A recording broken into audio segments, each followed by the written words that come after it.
voice for those who couldn't speak, for the mentally ill.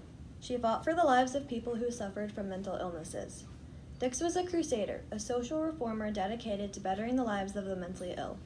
She was not only that, she was also a teacher, author, loyalist, and superintendent of nurses during the Civil War. Before the time of Dorothea Dix, these people lived in poor conditions.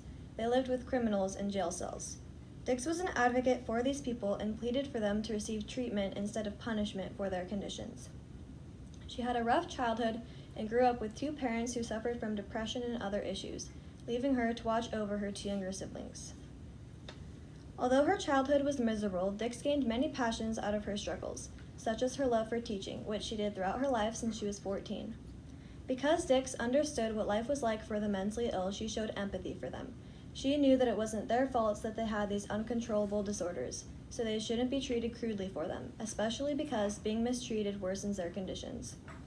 Dix was also a teacher and established a series of schools in Boston and Worcester and designed her own curriculum.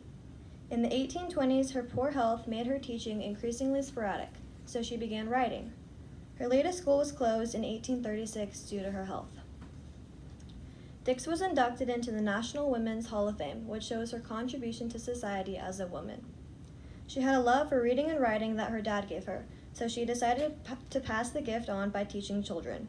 This shows her ability to follow her passions, as she was inspired to teach younger children because she had to step up and care for her two younger siblings when her parents didn't.